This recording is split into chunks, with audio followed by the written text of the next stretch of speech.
Today's gonna be a short one. I have a little tip on what I do before I organize my tackle, just to make it a little bit easier for me in the future.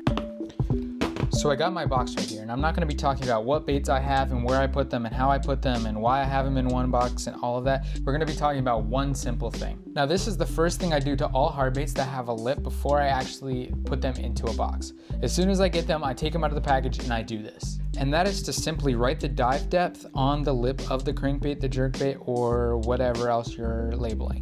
Right here, I just have a simple Arachi crankbait and it dives to 3 feet. It doesn't have a range, it just has a maximum of 3 feet. And so that's what I wrote, 2 to 3 feet. And that's just one example. Right here, I have another crankbait. This is a Lucky Craft crankbait, 3 to 5 feet. And I do that for all of my crankbaits. I do that for my jerkbaits, 4 to 8 feet.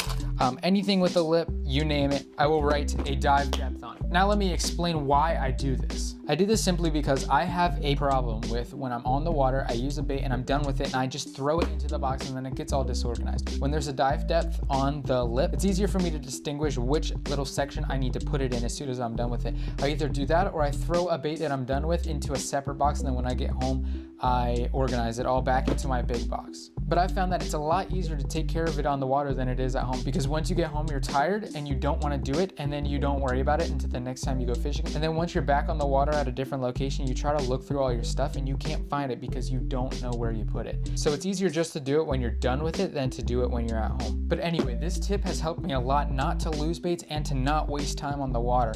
I hope you use this tip to save some time on the water, because all of that time you're trying to find where to put the bait back when you're done with it, or you're trying to find a specific bait that you want to throw. It's time that you could be catching fish and it could be getting dark outside or whatever, and you need that precious time to be fishing. I hope you're liking these Tackle Talk Tuesday videos. Every Tuesday it's going to be a video like this. It could be long, it could be short, it could be simple, it could be complex. But with all of that being said, I will see you in the next video.